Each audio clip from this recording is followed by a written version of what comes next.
Hi, my name is Connie Lee. I'm the president and the founder of the FACSA Foundation. FACSA stands for Family and Friends Fighting Against Child Sexual Assault. We're located here in Cuba, Missouri. We're asking for you to send your video exposés of the secrets that the abusers who sexually assaulted you made you keep. And through the long years of shame, silence, fear, and degradation, I think it's time that we all break the silence. I know it's time. It's not, I think. I would like for you to send us the videos, not only to inspire others, but to speak your truth, to share it with others, and to break those chains. It's time for us all to heal together, to let you know that you're not alone, that we're all going to do this together. And we'd like for you to share your story with us.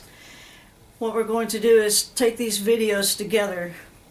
We're going to, while one story may seem small and insignificant, and you may not think that you have the power to change lives or to make a difference because you've been told that maybe you're not significant, or that you don't matter, or that your voice doesn't matter, that it's all your fault. It's not your fault. It's nothing you wore, it's nothing you did, it's nothing you said, or nothing you could have done to make it any different.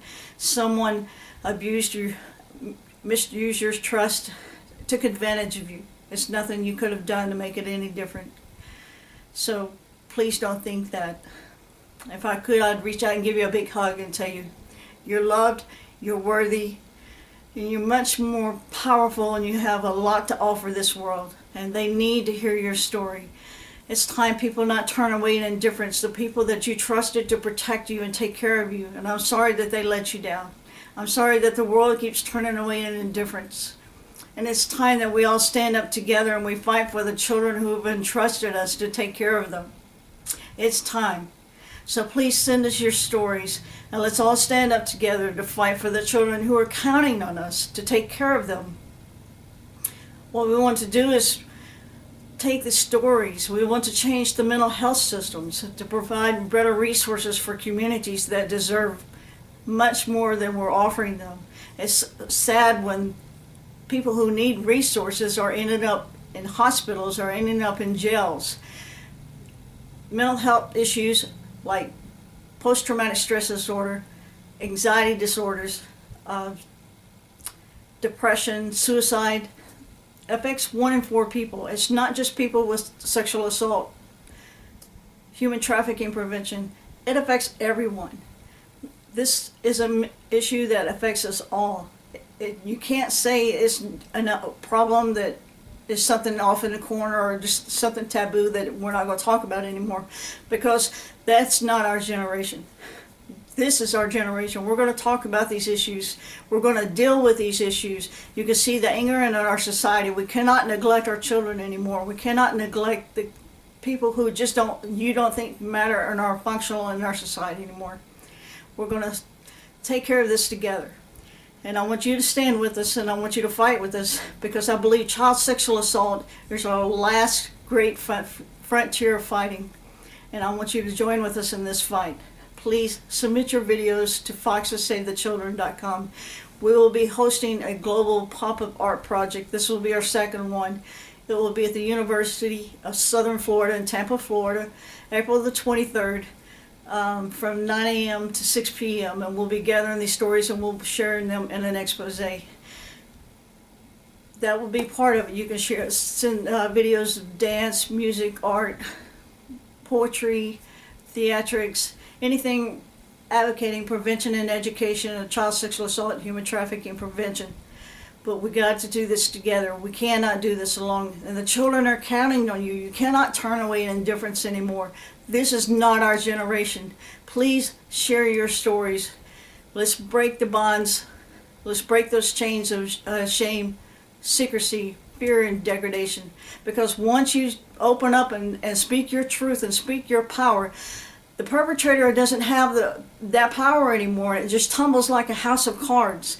And when we want to share one story, then it just has a compound effect, and we have just a group of people that have so much power that can make change, not only in this country and Canada and globally for all children.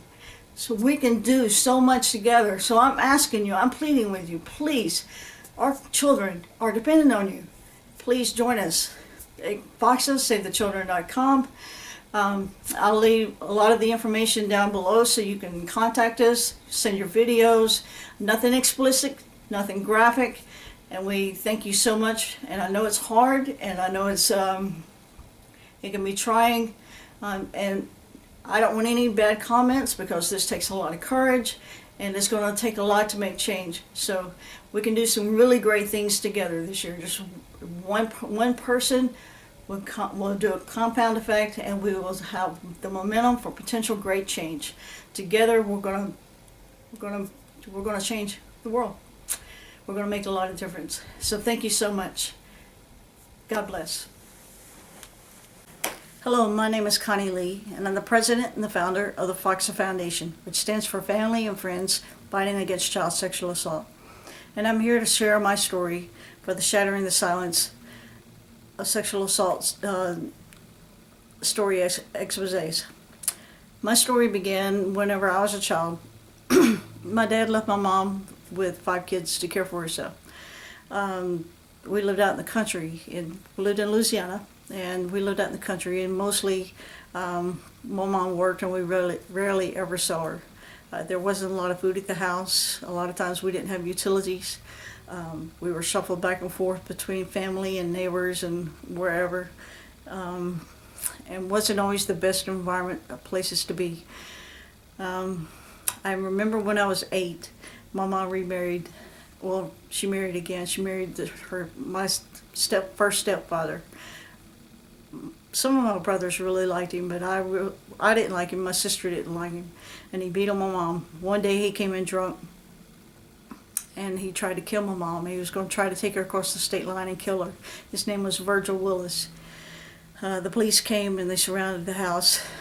They told him to come out with mom, because he was going to try to carry her across the state line and kill her. So they got her out the drive, and got him out in the drive with her. So when they did, the police shot him dead. And I'm telling you this to prelude onto the other. Whenever the police shot him, she went, oh, like she'd been shot. And so we all jumped up and we ran out, because it had been like an all-afternoon ordeal. So, and he'd been shooting out of the house. The cops wouldn't shoot in, but he'd been shooting out of the house all afternoon. So we all jumped up and ran out, because we thought my mom had been shot, but she wasn't. So it wasn't a year later. Mom remarried, and this guy made that guy look like a saint, I promise you. But I remember whenever, even at 8 years old, I would pray every night that God would take him out of our life. I would read a chapter of the Bible and be on my knees at 8 years old praying for God to take him out of our life.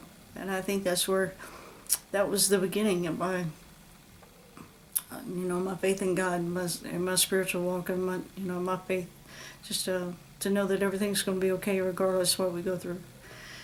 So about a year later, she remarried this guy named James McGuffey, and he was from a town not too far from where we grew up at. So we still lived in the country at that time. And so she married him, and he would beat her on a daily basis. He would beat her with his fist. He'd beat her with his hands. We'd come in from school. She'd have bruises all over, from her face to her hands to her legs or ribs. He'd beat her in the head with a gun stock. He'd beat her with his fist. And so we never knew what to expect when we came in from school. So one day, he liked to go on Sunday, they would go to his mom's to watch wrestling. And I hated wrestling, because then he'd like to come home and try the moves out on my mother. And I'm not a wrestling fan to this day. So, but that particular day, I didn't feel well, so I wanted to stay home, and we lived in this little bitty trailer, and the windows were really small, so you couldn't get out of them. And so I thought maybe Mom would stay home, and he would go on to his family's, but he didn't. He sent Mom over there with the rest of the family, and he stayed there with me. And so, before the car was even backing out of the drive, You could hear all the doors locking. So I went in my room and I shut the door and I locked it. And so I heard him come to the door and he said, if you don't open this door, I'm going to kill you and I'm going to kill your mother too. You better open this door. And so, and I was huddled on the corner and I didn't open the door for a while. And then he kept pounding on it. He was serious. So I finally opened the door. And he took his uncircumcised penis out and he raped me. And it's true what they say when they say that you kind of disassociate from your body. I was 11 years old. And so you kind of disassociate and you're just watching and you kind of just gaze out. And when he got through, he said, now don't you feel better? And it's like, no, I really didn't feel better. I felt like the lowest rock I could have crawled under wouldn't have been low enough. I remember,